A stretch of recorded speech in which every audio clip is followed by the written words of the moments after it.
Welcome back to a new and interesting lecture of Chapter 3 Dynamics 1. Dear students, आज के lecture में हम अपना एक नया टॉपिक चैप्टर 3 डायनेमिक्स 1 का मास एंड वेट डिस्कस करने जा रहे हैं। ये आपकी बुक का टॉपिक 3.3 है, मास एंड वेट। आज का लेक्चर इंटरेस्टिंग होने के साथ साथ थोड़ा सा कंफ्यूजिंग भी हो सकता है।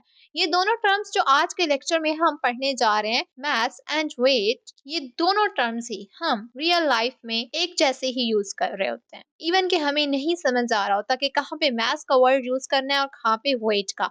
आज के लेक्चर में हम अच्छे से समझेंगे कि मास क्या होता है और वेट क्या होता है, इन दोनों का डिफरेंस क्या है और कहाँ पे ये टर्म यूज होगी डेली लाइफ में। चलिए, तो आज का लेक्चर स्टार्ट करने से पहले एक सिचुएशन को इमेजिन करते हैं। इमेजिन करें कि आपने अपना स्कूल बैग, जो कि आप रोज अपने घर से स्कूल कैरी करके जाते हैं और स्कूल से वापस अपने घर लेके आते हैं, वो बैग जिसमें आपकी नोटबुक्स और बुक्स होती हैं, जब आप उसको अर्थ के ऊपर कैरी करते हैं, यानी अर्थ के ऊपर जब आपने उस बैग को उठाया होता है, तो उस बैग का वजन आपको काफी ज्यादा महसूस हो रहा होता है। अब वो बैग आपको सुपर हैवी महसूस हो रहा होता है।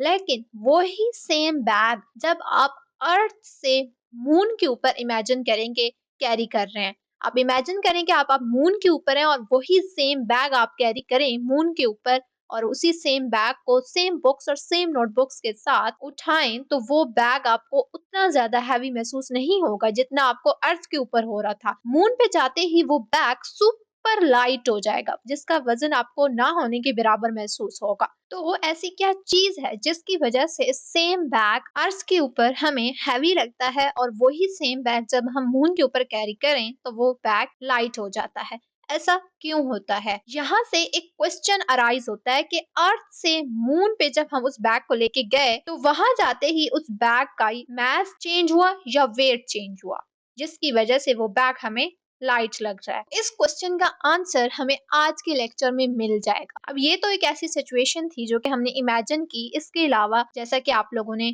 एस्ट्रोनॉट्स को देखा होगा मूवीज में, वीडियोस में, वो कैसे इतने भारी भारी बैग को लिए मून के ऊपर इतना आसानी से मूव कर रहे होते हैं और इतने हाई जंप ले रहे होते हैं। इवन कि उन्होंने इतने भारी पेस सूट पहने होते हैं और इतने भारी पीछे से बैग उठाए होते हैं, इसके बावजूद वो मून के ऊपर बहुत आसानी से मूव कर सकते हैं। इवन कि वो जब जंप करें तो जंप भी बहुत हाई कर रहे होते हैं। तो ऐसा क्या होता है? मून पे जाते ही उनका वेट क्या कम हो जाता है? क्या अर्थ पे उनका वेट ज्यादा होता है और मून पे जाते ही उनका वेट कम हो गया है, या उनका मास चेंज हो गया है? तो आज के लेक्चर में हम इन सिचुएशंस को समझेंगे और इसका आंसर हमें पता चलेगा कि ऐसा क्यों होता है। चलें, तो आज का अपना लेक्चर स्टार्ट करते हैं और समझते हैं मास एंड वेट को।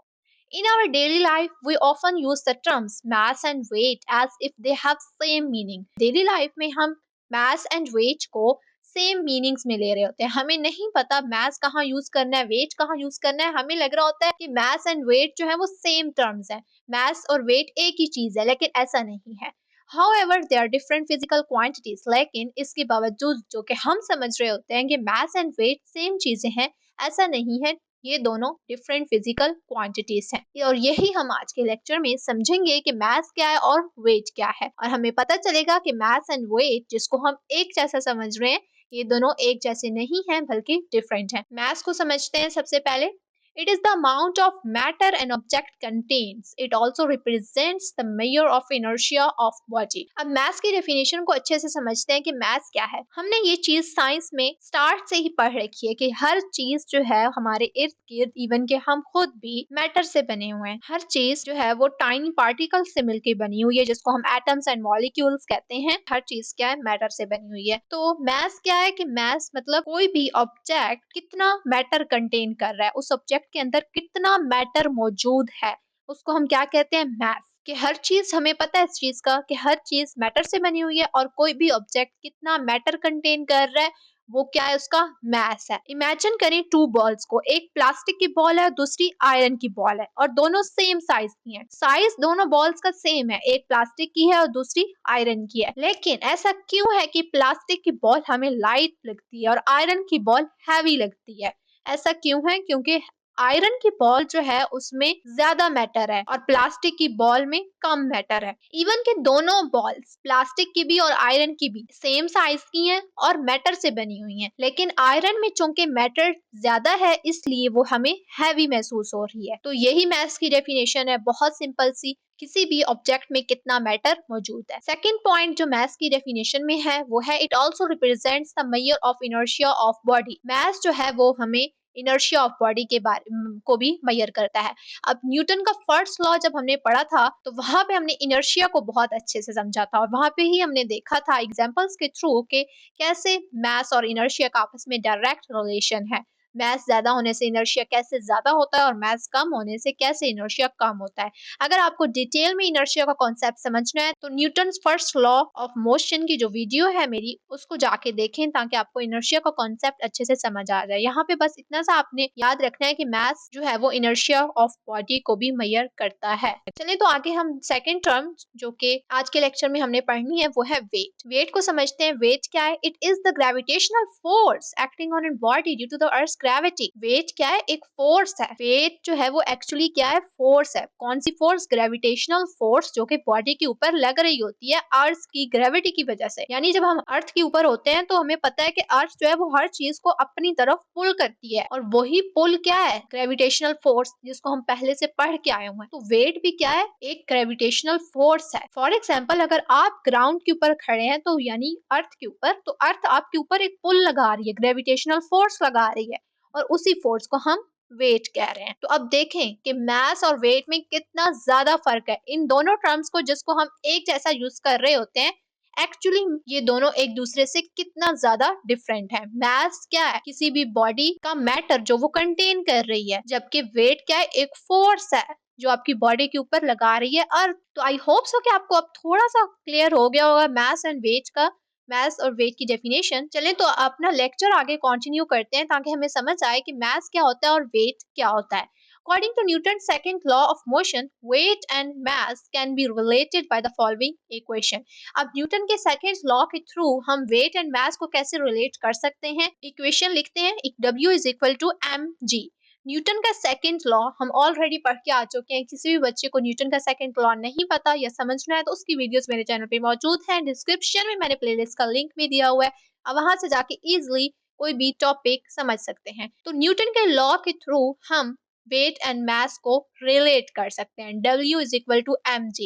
एक्चुअल जो इक्वेशन थी न्यूटन के सेकेंड लॉ की वो क्या थी? F is equal to ma, लेकिन हमने F की जगह W लगा दिया यानी वेट, क्योंकि वेट भी क्या है? फोर्स है। और मास की जगह मास ही रहा और G क्या है? ग्रेविटेशनल एक्सेलरेशन, तो A की जगह हमने G लगा दिया। यहाँ पे हमें बताया जा रहा है कि ये जो W is equal to mg है ये एक स्पेशल केस है F is equal to ma का। एक्चुअल सेकेंड लॉ की जो इक्वेशन है वो F is equal to ma है, जिसमें हमने सिंबल्स को चेंज किया है, W एंड G लगाया है फोर्स एंड एक्सेलरेशन की जगह।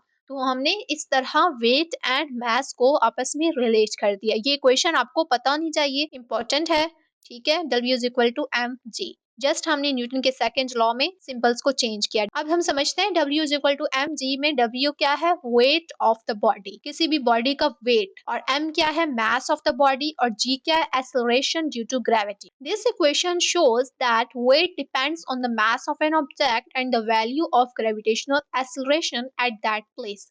अब ये जो वैल्यू जो कि हमें न्यूटन के सेकेंड लॉ से मिली है, ये equation W is equal to mg, ये क्या शो कर रही है कि वेट जो है वो डिपेंड कर रहा है मास के ऊपर और ग्रेविटेशनल एक्सेलरेशन के ऊपर। ये तो हमें इक्वेशन देख के समझ आ रहा है कि वेट किसके ऊपर डिपेंड कर रहा है? मास और ग्रेविटेशनल एक्सेलरेशन G के ऊपर। अब हम देखते हैं कि हम कैसे फोर्स एंड मास को मेजर कर सकते हैं। फोर्स मींस वेट, तो हमने ये तो देख लिया कि मास क्या होता है और फोर्स यानी वेट क्या होता है। अब हम ये समझते हैं कि हम कैसे इन दोनों को मेजर कर सकते हैं। Two devices use to measure force in the laboratory are, दो डिवाइसेस हैं जो कि यूज होती हैं फोर्स की मेजरमेंट के लिए। एक है स्प्रिंग बैलेंस और सेकंड है फोर्स सेंसर। ये दो डिवाइसेस हैं जो कि हम फोर्स की मेजरमेंट के लिए यूज करते हैं। फोर्स मींस वेट, भूलनी नहीं है ये बात। यहाँ पे हम फोर्स से मतलब वेट ही है, क्योंकि वेट क्या है? फोर्स। तो ये दो डिवाइसेस हम आज के लेक्चर में पढ़ेंगे। नंबर 1 जो है वो है स्प्रिंग बैलेंस। स्प्रिंग बैलेंस को सबसे पहले पढ़ते हैं, जो कि फोर्स को मेजर कर रहा है। A spring balance is a device for measuring the force acting on an object. Spring balance क्या है? एक डिवाइस है जो कि फोर्स को मेजर करती है जो एक ऑब्जेक्ट के ऊपर एक्ट हो रही है। फोर्स यहाँ पे मींस वेट ही है, यानी वेट हम किसके जरिए मेजर कर रहे हैं? स्प्रिंग बैलेंस के through.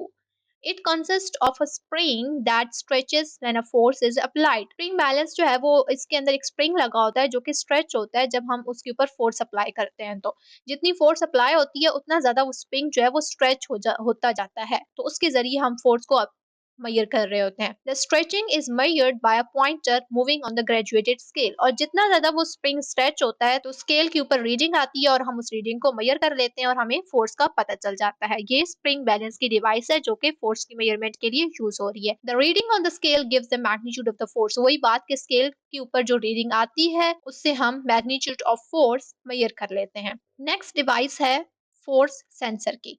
Use an electronic cord to measure force with high accuracy. ये भी फोर्स की मेजरमेंट के लिए यूज होती है लेकिन ज्यादा एक्यूरेसी के साथ, और डिजिटल मॉडर्न डिवाइस है लेकिन मेजरमेंट इससे भी हम फोर्स की ही ले रहे होते हैं।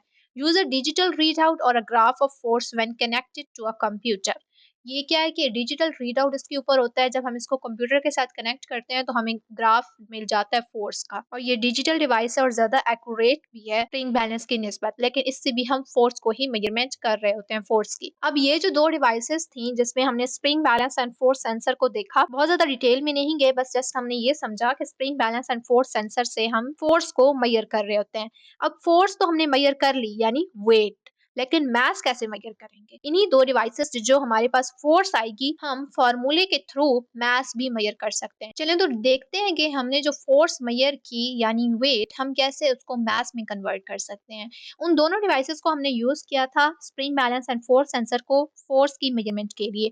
जब हमारे पास फोर्स आ जाएगी यानी वेट आ जाएगा तो हम उससे मास भी निकाल सकते हैं। वही इक्वेशन जो हमने ऊपर पहले न्यूटन की सेकंड लॉ से निकाली थी, W is equal to M G वाली, उसी को जब हम रीअरेंज करेंगे तो M is equal to W divided by G। इस तरह से जब हम लिखेंगे इसको रीअरेंज करके यानी मास निकालने के लिए, तो इस तरह हम यहाँ से मास भी निकाल सकते हैं। W की वैल्यू हमारे पास आ चुकी होगी जो कि हम डिवाइसेस से मेजर कर चुके होंगे, और G जो है हमें पता है अर्थ के ऊपर क्या होता है, 9.8 मीटर पर सेकंड स्क्वायर। तो इस तरह हम मास भी कैलकुलेट कर सकेंगे। If we measure the force of gravity W and divided it by acceleration due to gravity we get mass। वही बात बताएगी है कि हम कैसे mass निकाल सकते हैं इस इक्वेशन से।